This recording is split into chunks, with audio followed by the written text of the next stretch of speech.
Hello, everyone. My name is Richard Burke. I'm the Executive Director of Western Liberty Network. And today we're going to do one of our weekly Zoom trainings. We do these every Saturday at 1 o'clock, except for very rare occasions when we skip a week. But anytime at 1 o'clock Pacific time, if you want to join us on a Saturday, we'll cover a different topic each week. Sometimes I do the training like today. Sometimes we have guest trainings.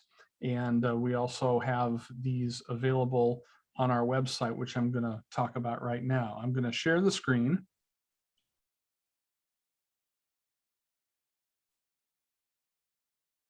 And what you'll see is the westernlibertynetwork.org website. Type in westernlibertynetwork.org, and this is what you will get.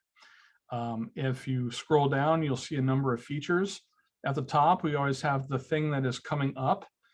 For example, today you see the training on candidate debate featured at the very top. And you can always sign on, as I think most of you have done, by clicking on this red button. Scroll down and you'll see other things too. This is a conference we did in Klamath Falls not long ago. Here are some PowerPoint presentations that were made during the conference that you can download and view. Plus we have speeches. This was our main conference in Vancouver in February. We've got couple of speeches from that you can listen to, and they're just a variety of different resources you can look at from our home page. If you want training resources available free of charge, you can go to our training tab, and at the top you'll see a brief discussion about the kinds of trainings we provide, and then you'll see a couple of other things. Here's companion training documents on a variety of topics. These are designed to be provided with a live training, but they stand up on their own. You can learn from them. For example, clicking on this one, dealing with the media, do's and don'ts, brings up this PDF. You can download any of these PDFs anytime you like, free of charge, and that will provide you with some really good information. Scroll down a little farther, and you will see recordings of our Saturday training sessions, just like this one, on a variety of topics. You scroll down, and what you'll find is that we have over a year's worth of video trainings available on different topics. It's just a wealth of free information. And if you would like to learn more about how to be successful in politics, please take a look at it at your convenience. If you decide you like what you see today and want to make a tax-deductible contribution to keep Western Liberty Network's lights on, you can go to the Support WLN tab. And through PayPal, you can make a secure contribution either one time, or you can do an automatic monthly contribution. So that is what's available on our website. Feel free to look around. And again, most of these resources are free. The only thing we ever charge money for is for the conferences where we have to make a hotel contract. And so with that, I'm going to stop sharing the screen. Make one more disclaimer, and that is that Western Liberty Network is a 501c3 organization. As such, we do not and cannot endorse any candidate, even the ones we train, or oppose them, or oppose or support any political party, legislation, or ballot measure. What we do is we train grassroots activists how to do politics in their communities, and then they're free to use that training in any way they like.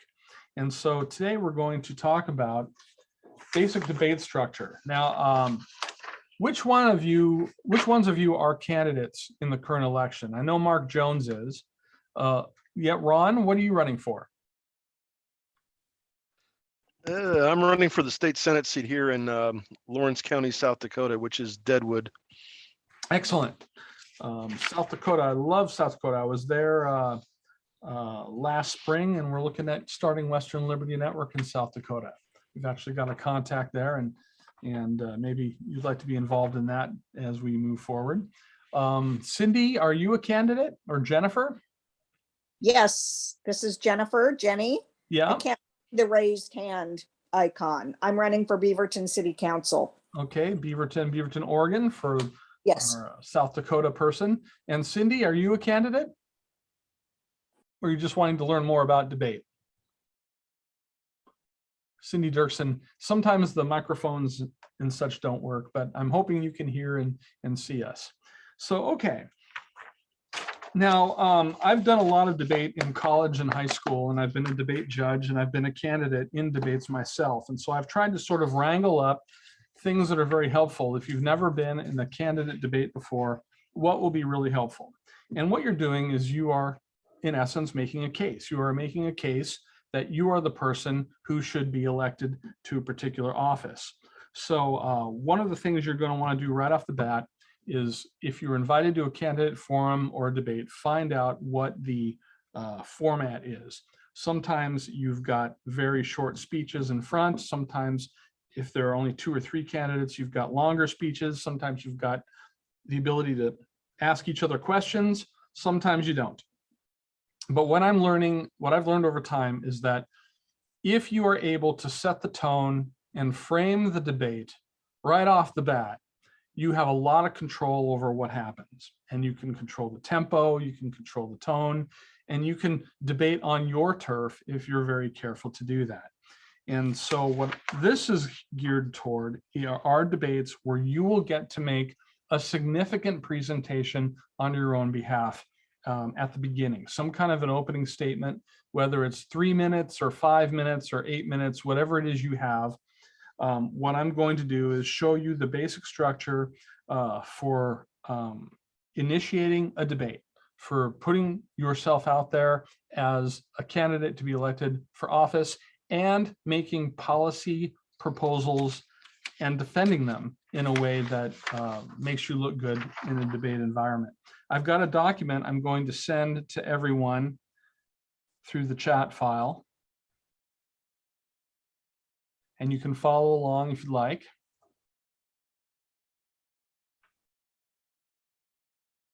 Okay, you should have it available now. It's a PDF document called Argument Structure, available to you in the chat window. So Carl is just entering the room, so that's good. So there's one speech you're always going to be in complete control of, and that is your initial speech, your opening statement. And that is what I'm going to focus on here today. Your opening statement is where you will set the tone for the debate, where you will try to stake out the territory on which the debate is going to be conducted. And there are 3 main parts to this. The first one, of course, is your introduction. I encourage everyone to have a 3-point introduction. The first part is to provide context. In the beginning of a debate, you want to start with an attention-grabbing quote or some kind of an attention-grabbing thing that sets the context for your speech. The example I provide here in the written document is, we currently find ourselves at a crossroads where we face unprecedented economic challenges, social upheaval, and a failing educational system. You know, a statement like that, which sets the context for your speech and sets the context for your candidacy. That is always a good way to kick off. Sometimes you can start with a quote if you can find an apt quote. Sometimes that's overused. Some people think it's trite, but the idea is the first thing out of your mouth, you want to get their attention with something clear, something decisive, something that will interest them right away and set the context for your presentation. The second point in an introduction is your personal background. Here is where you answer the question, why are you running for office? What is the point for you running for office? And what are the issues that you want to address through holding office? And the example that I cite here is, I'm running for office because I am tired of standing by while there is so much to do. I care about this nation, its future, and the generations to follow. Okay, that's the why you're running for office. I know we've all heard of times when people were asked why they're running for office and they really could not provide a good, clear answer. They stammered around, they didn't really have a clear answer. Even Biden, when he began the Democratic nomination process, he had a very weak answer as to why he was running for office. That's something that every candidate should ask themselves right off the bat. Why am I running for office? Have a good, clear, short answer. And this would be part of your personal background, part B. So it's, I care about this nation, its future, and the generations to follow. And then something about your qualifications. As a parent who has been involved in the community, or maybe you've been in the military, maybe you've been on various local committees, maybe you hold a public office now or did in the past, or maybe you're just somebody who's been active in service clubs whatever it is, whatever your qualifications are as these things, I have a good understanding of the problems our society faces, our potential, and I am qualified and ready to serve. Okay, so again, the A part of your introduction is some dramatic or exciting line that sets the context for your candidacy and your speech. The B point of your introduction is, why are you running for office? And what qualifies you to run for office? And then the third point in your introduction is a preview and a call to support.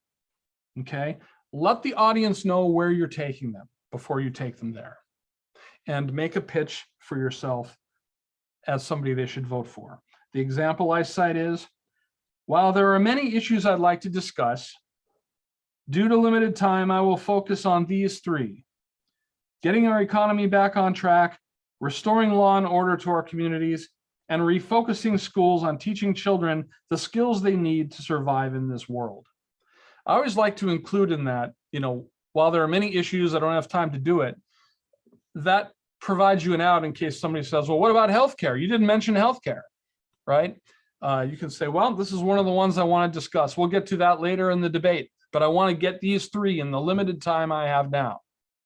That provides you with a way to deal with that. You can deal with it your way. One thing that's very important is that although the structure can be used, the words need to be yours. The tone needs to be yours.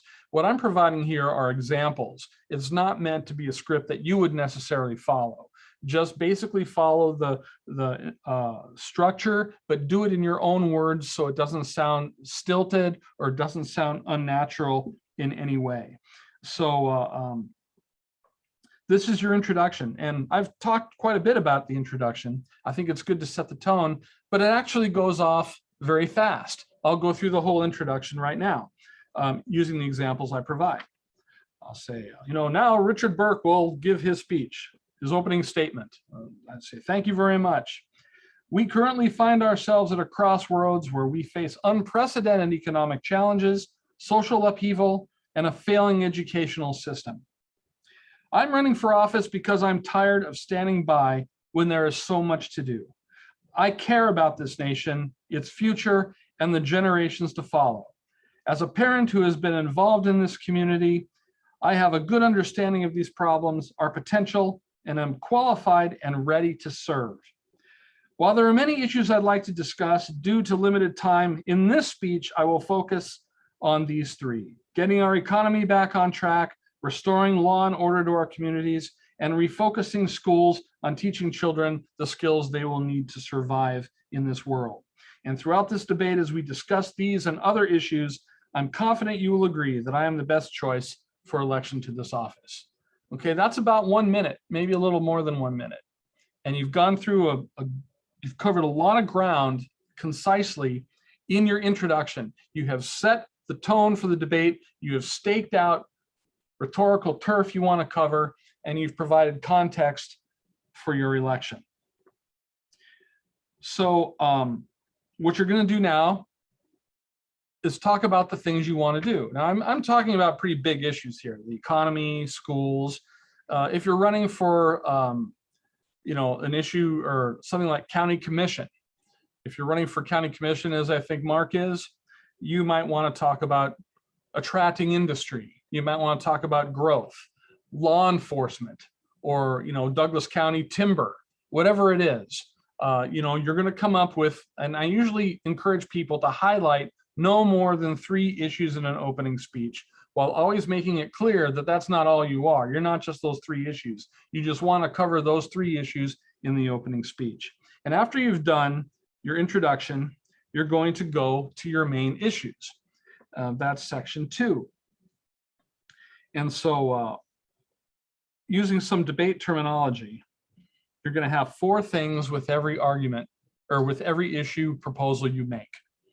1, you're going to cite a harm. Okay, there's a problem, and this is what the harm is. Okay, if you can't show a problem and you can't show a clear harm, then what are you talking about? There are some examples where people might argue whether there's a problem or a harm. For example, someone who favors big government might say, there are too many private schools. You know, the rich and the poor aren't integrating enough. They don't have enough in common with each other's future. And someone might simply say, well, that's not a problem at all. You make that to be a bad thing, but it's really a good thing. Our schools should be as diverse as our children are. Our schools should be as diverse as their learning styles are. And this doesn't create problems at all. There are lots of places for people to mix. So in that case, you at least are making an argument that there is no problem, that there is no harm. So whatever issue you raise as your first issue, you've got to make sure that there is a clear problem, that you can defend the fact that there's a problem, and that you can defend the fact that there are harms associated with that problem. And if you've done that, you're well on your way. There are a lot of problems out there, so that really is the easiest part. But you'd be surprised how many times people cite problems that are arguably not problems at all. The second thing you need to show is an inherent barrier. This is a bit of debate jargon, but what it really means is something in the present system that prevents the problem from being solved. If you can't show an inherent barrier, then there's no reason for a plan, because if the present system can solve a problem on its own, what do they need your plan for, right? So you need to show a barrier. The third thing you need to show is your plan. What is your plan to solve the problem? And it solves the problem in a way that overcomes the inherent barrier. And then finally, you show advantages to adopting your plan. So I'll give you an example of what I mean. If you're talking about harm, let's say getting our economy back on track, you can say inflation is out of control.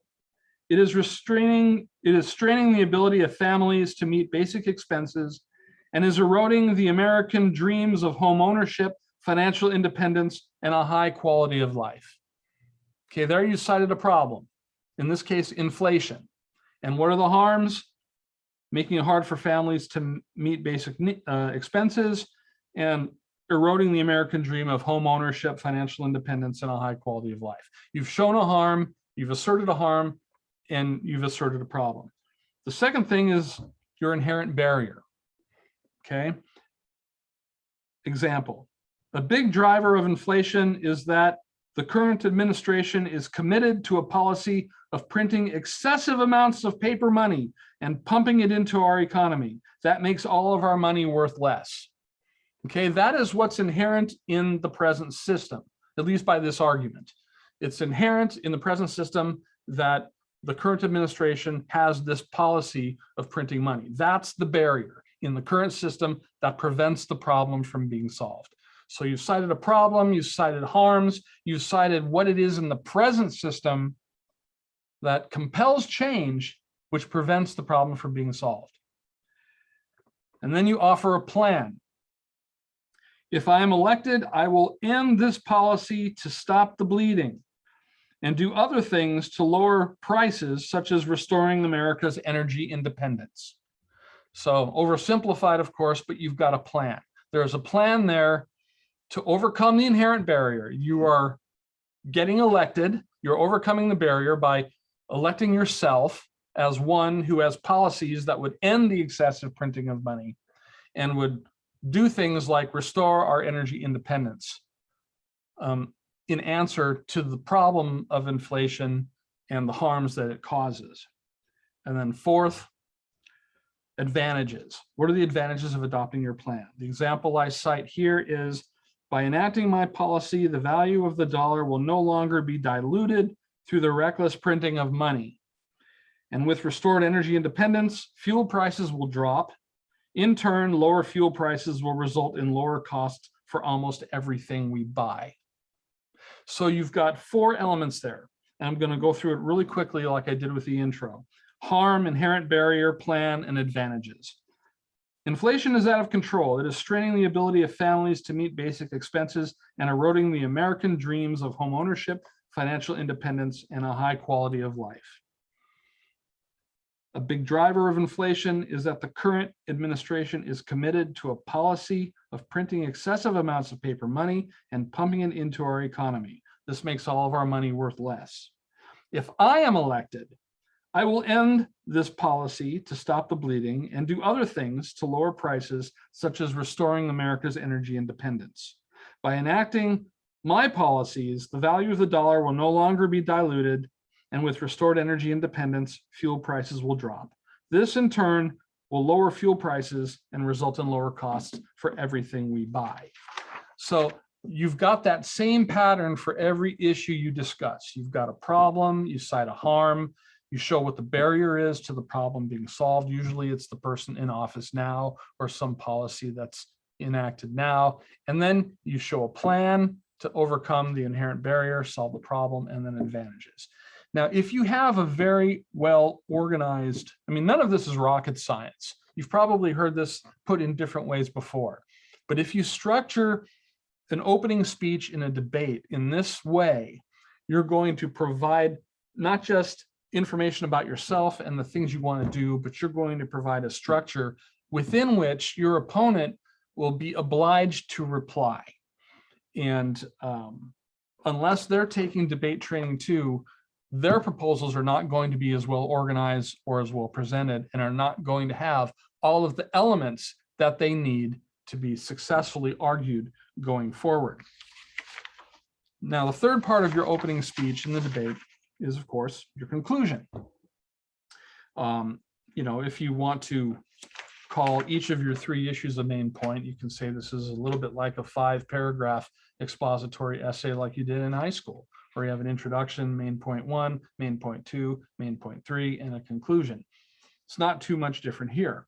It's just that you're making sure that you have particular elements that are necessary to successfully pursue an argument. So in your conclusion, what you're basically doing is the reverse of your introduction. Your A point in your conclusion is going to be a review of the main points. You know, they say in the military, if you're going to teach people things, what you do is tell them what you're going to tell them, then tell them what you told them. It's no different here. In your opening speech, in the introduction, you told them what you're going to tell them, your main points, you told them, and now you're going to tell them what you told them. So the A part of your conclusion is review of main points. Example, in this speech, I have shown why a change in direction is needed. Electing me to office will assure that change in direction. There are many issues to discuss, and I hope to touch on more of them as the debate goes on. But by improving our economy, making our cities safe again, and getting our schools back to doing what they're supposed to do, we can assure a better future for ourselves and our children. You've just reviewed the main points. Then the B part of your conclusion is your personal background again. So the example might be, as one who believes in the potential of this country, as one who has been involved in my community, and as one who loves his children as much as anyone, I am ready to stand up and fight for the things that matter. And then C, provide the context, and finally make the last ask. Example, the American dream is not dead, but simply lies in the hands of each generation. Now is our time to make our choice. Stand with me through your vote on election day, and we will revitalize the American dream together. Thank you. Something like that. So your conclusion, which doesn't have to be more than a minute, would simply go, in this speech, I have shown why a change in direction is needed. Electing me to this office will assure that change in direction. There are many issues to discuss, and I hope to touch on more of them as the debate goes on. By improving our economy, making our cities safe, and getting our schools back to doing what they're supposed to do, we can assure a better future for ourselves and our children. As one who's been involved in my community, and as one who loves his children as much as anyone, I'm ready to stand up and fight for the things that matter. The American dream is not dead, but simply lies in the hands of each generation. Now is the time for us to make our choice. Stand with me through your vote on election day, and we will revitalize the American dream together. Thank you. That's the conclusion. So what you've got is you've got your introduction, well-structured, has your reason for running, has a preview of what you're going to talk about, your three main arguments, the three proposals you want to do, each one showing a problem and an associated harm, an inherent barrier to be overcome, your plan, which overcomes the barrier that solves the problem, and then realizes advantages. This is your opening statement. Now, what I like to encourage people to do when they're in a debate is to make a flow chart. What I like to do is take a legal pad. This is a regular 8.5 by 11 piece of paper, but I like to take a legal pad because it's a little bit longer and turn it on its side.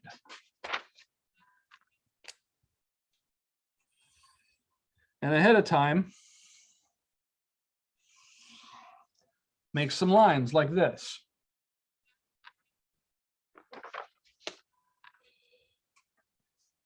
For your speech,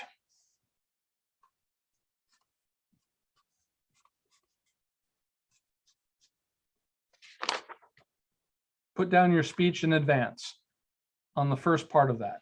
Main point 1, main point 2, main point 3, whatever you have. So you're going to make your speech. I recommend not having a script, having an outline. That'll make you sound more natural. You can practice it so you sound even more natural. But when your opponent speaks, your opponent might attack your plan in a variety of ways that we'll talk about in a little bit. And as they attack your plan, you're going to put down what their arguments are here. And as they're talking,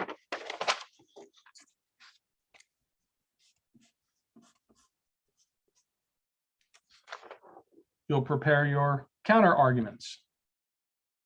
And so you're going to be able to have, this is called a flow chart. So you're going to be able to flow the debate as it goes by, making sure that you don't drop anything, that you don't forget to mention anything, and keeping very careful track of what your opponent says. Now, this is for your side. On the same pad of paper, on another page,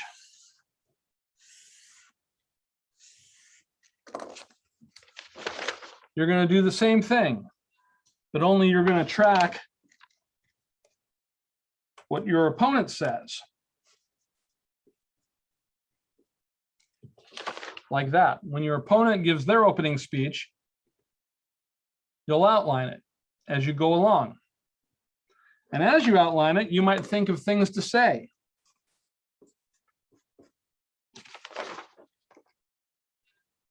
And so on and so forth. So what you're going to do is you're going to have two sheets that you're going to be flipping back and forth between. Your arguments and your opponent's arguments. And you'll go back and forth and back and forth. And this way you can keep careful track of the debate as it proceeds. You can see if they're going to drop arguments, they might forget to refute something. You can, well, why didn't they, I talked a lot about energy independence. They had nothing to say about that. I guess you agree that that needs to be done, right? You can see how you can argue these different points if they drop an argument or they come up with a bad reply. It takes a little practice, and I recommend that you do some practice debates with somebody. And you do your speech, you keep a flow chart, and you go through using the format that you're provided with by whoever is sponsoring the debate. Now, during the debate, there are a couple of things you can do.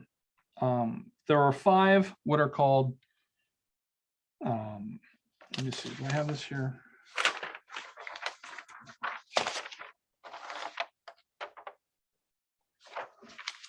Okay, yes. There are a number of arguments you can use in reply to what your opponent says. One of them is disadvantages.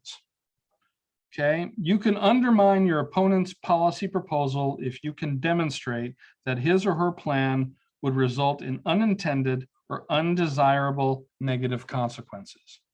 Okay, for example, if somebody had a proposal of, we need to make sure that people of all races, creeds, and income brackets are educated together so that there's more social cohesion, So my plan is to abolish private schools and force everyone to go to the government schools.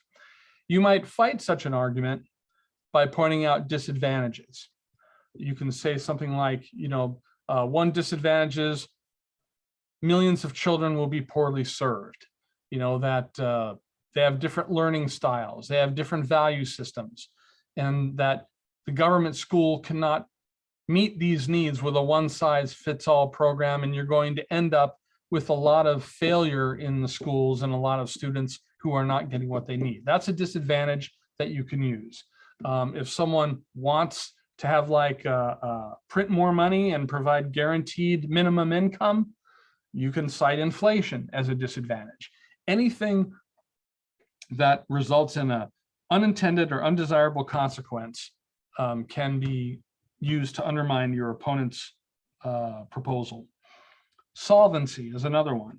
You can undermine your opponent's policy proposal if you can demonstrate that enacting his or her plan will not solve the stated problem. For example, you can say something like, I want to save the environment, and I will save the environment by making this policy proposal. We will ban all plastic straws. Okay, you might be able to defeat that on the grounds of solvency by saying that won't solve the problem. If we have a dirty, ecology, it's not a significant point of solvency. You're not going to be able to solve the problem by banning plastic straws. Or you could do what's called a counter plan, something that solves the problem, but not in the way your opponent wants. For example, we can say, well, we can have biodegradable plastic straws. Okay, that solves your opponent's problem, but does it in a way that doesn't result in the disadvantages or the harms of your opponent's plan. Inherency.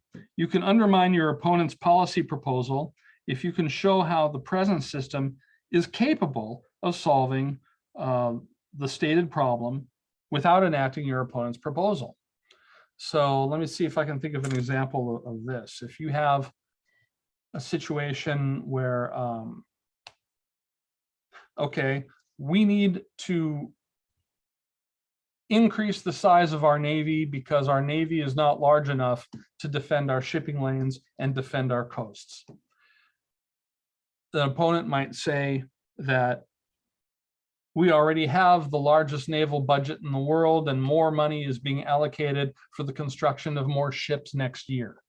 So we don't need your plan, we're already doing it. That's a situation where there's no inherent barrier, where your opponent didn't find something in the present system which prevented the problem from being solved. So you can discredit your opponent that way. Significance is another one. And what I like to do is take these things like disadvantages, solvency, inherency, significance, harm, and make a little matrix next to each one of the arguments or each one of the policy proposals your opponent comes up with. So you can attack them on disadvantage, you can attack them on solvency, you can attack them on harm. Now you're not going to use these terms, solvency, inherency, those are debate jargons, but these are the kinds of arguments that you're going to use to defeat your opponent with. Significance. You can undermine your opponent's policy proposal if you can show that his or her plan will not make a significant dent towards solving the problem the plan is intended to solve. So for example, getting back to the plastic straw example, you can say, well, our environment has a lot of problems, but banning plastic straws will not fix our environment. It is not a significant contributor to our problem. And even if we got rid of every plastic straw in the universe today, our ecology would still be in trouble. So this plan is unworkable because it doesn't have a significant impact on the problem. And then finally, harm. You can undermine your opponent's policy proposal if you can show that what he or she claims to be a problem is not actually a problem at all, or does not actually cause harm. And for that, I might harken back to the example that I raised at the beginning of my presentation, where we talked about private schools. Someone asserting that private schools, the existence of them causes harm because, it doesn't allow for people of different backgrounds to mix well. Well, you can say, look, this isn't a harm at all. There are lots of places for people to mix. YMCA, athletic groups, clubs, all sorts of service clubs. People mix all the time. People have mixed from different educational backgrounds, since the beginning of this country, and they will continue to do so. And so, abolishing private schools, there's no harm and there's no problem. You're creating a problem where one doesn't exist. And in the process, you're going to create all these disadvantages. You're going to destroy our larger educational system by reducing the diversity of schools that we have for our children, to learn in, that parents can choose from. You're not going to solve your problem because it doesn't exist anyway. So this plan is completely unworkable. So these arguments, disadvantages, solvency, inherency, significance, and harm, they are things that you can use to attack your opponent's plan with. But what you'll find is that nothing is an absolute.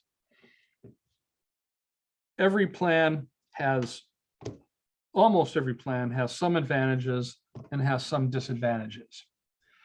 And probably not every plan is going to be a complete failure or a complete success. And even if it's a success, there might be net benefits, net harms resulting from the plan. So if you get into a situation like that where you've got gray area when comparing two proposals, maybe you've got a proposal, your opponent has a proposal, and it's hard to nail down absolutes whether one is good or bad, you can use what's called a comparative advantage approach. You can say something like, well, my opponent's plan does accrue some benefit, but mine accrues more. Mine offers more advantages and will be more effective in solving this problem than my opponent's will be. Plus, it will not carry the disadvantages my opponent's plan carries. That is what's called a comparative advantage argument. Now, I'm throwing a lot at you awfully fast unless you have had background in candidate debates before. And really the only way to learn how to use these things in a way that's second nature is by practice. It's relatively easy to use the material that I've provided to come up with an initial argument. When it starts to get confusing is when your opponents provide their initial arguments and your ideas come into clash. What do you do in the debate as you go back and forth? And that's where it makes sense to ground yourself in basic arguments. Always pull people back toward your turf, the turf that you want to debate. You can say something like, well, I know that health care is important and that our national defense is important. I don't dispute that. But for this position, for this election, for this time, the main issues we need to be talking about are the economy, public safety, and education. Pull them back onto your territory, especially if you're not comfortable on the other person's territory. And make sure that you always come back to your initial speech. So those are the main points I have to share with you. What do you folks think?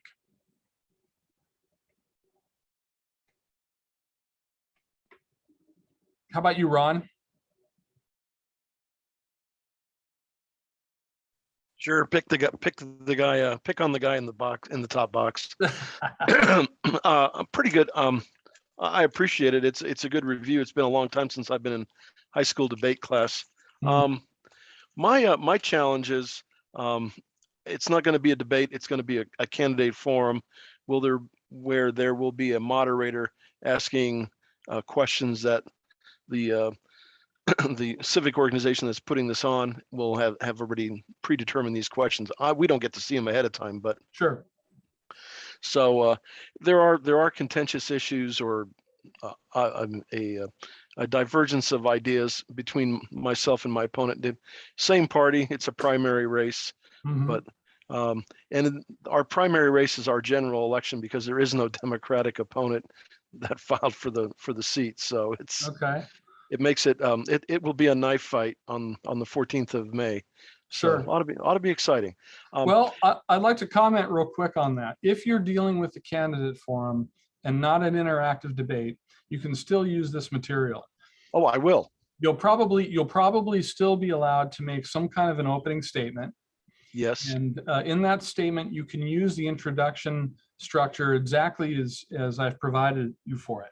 Now, with Mhm. regard to the questions, you don't know what questions are going to be asked, but you can probably guess that certain questions are likely to be touched upon. And you can prepare statements. And when you do that, make sure that you talk about the same structure per issue: harm, inherent barrier, what your plan is, and what your advantage is. And Right. just regardless of what the topic is, use that same structure: problem, barrier, plan, and advantage. And you can use that over and over again. You'll probably get a chance to make a closing statement as well. Hmm. And in which case you can use the closing statement. Now, I'm not claiming this is the only way to skin a cat. There are other approaches that have been used and have been used successfully.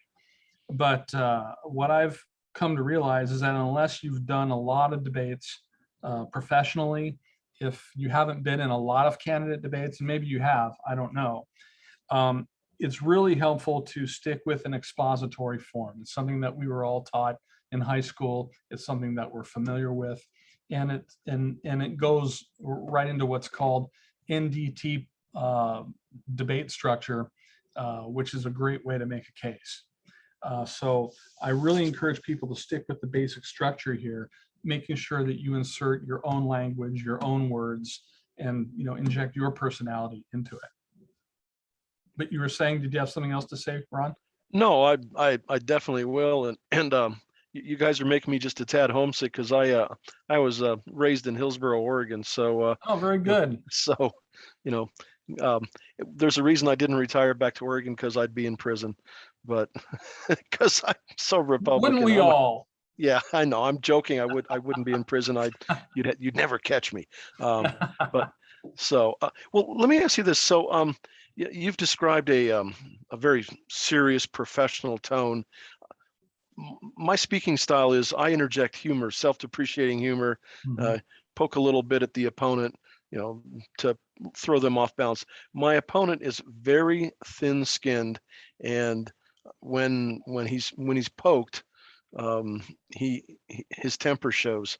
Sure. Whether it's whether orally, I mean, he explodes, or he just gets real red in the face, which is kind of hilarious to look at. It's like he's like a tomato on stilts. Yeah. But Yeah. so I mean, what do you recommend about interjecting a little bit of humor into the debate? I mean, as we're talking about serious issues, but Yeah. it's a long debate. So If you can, by all means, be you. Whatever you do, be who you are. Okay. And if you can inject humor into something, do. But what I'm dealing with here, because there are so many different personality types, and even if I understood them all well, which I cannot claim that I do, I would not be able to train individuals, one by one by one. So what I will tell you is, at some point in the debate, you are going to have to talk about ideas and proposals. And if you want to use humor, by all means do so. Just make sure that everything you say, you're citing a problem, harms from the problem, something about the present system that prevents it from being solved. Let them know what your plan is and what the advantages are of adopting your plan. And if you can inject humor into all of that, God bless you. That's one of those things that, you're used to talking your way, and maybe you are learning this new structure, and fusing them together is really the key to victory, but it just takes a little bit of practice. And just, what I would recommend is Where I see people get into trouble is when they come up with a script for their speech and they try to inject humor or other things into their script. But if they're reading off a script, everyone knows you're reading off a script. That's why I suggest do the outline of your speech. And as you're doing that, if you can, see something, or you have a friend that you want to make a comment on, if you want to say something funny, by all means, let the speech reflect who you are, but just make sure that your arguments have those basic components. Mark, did you have something you wanted to say? No, the structure you laid out is really good. I'm in the same situation as Ron. We've been doing these candidate forums where we have a speaker that either asks the questions, or we had one where the audience members actually just started asking different questions, and we all had 90 seconds or 2 minutes to answer the questions. Mhm. So the structure you laid out here, though, and like you were saying, it works good because it gives me the opening statement structure and then the closing statement. So Mhm. that'll be real good. A lot of help. Thank you. In a time constrained environment, you can actually do all of those things, but just one line. Some of these debates and forums, they say, okay, solve the world's problems and tell us how you're going to do it in 30 seconds, right? You can say, I don't think 30 seconds is enough, but I'll try. Okay. This is the problem. This is the reason why it isn't being solved. This is how I would solve it. And this is what the benefit would be. One sentence each, boom, boom, boom. If you're in a 10-minute speech or a 30-second speech, you can still include, all of those basic things. Although when I ran for governor of Oregon back in '98, I had a jokester for a campaign manager, and he said, okay, I'm going to use puppets for my opening speech, give my main speech in mime, and for my closing statement, set myself on fire. So I'm glad I didn't take his advice. So thank you, Mark, for that. Cindy, didn't you say you were running for something? Cindy Dirksen? Cindy's got her mic off. Oh, not me. She says, not me. She gave me in the text thing here. So are there any other comments or questions from anyone? Okay, I don't see any. You can reach me anytime at rpbcom@gmail.com. I think it's up there. And if you have think of anything later, or would like any other information about Western Liberty Network or about any other training topics, let me know. This recording will be up within a couple of hours if you want to pass it along to people. Nothing we do is copyrighted, so you can send it off to as many people as you think can benefit from it. And we will be back next Saturday with another training on another topic. So unless there's anything for the good of the order, we'll call it a day. Well, thank you very much. Appreciate it. Thank you. God bless you all.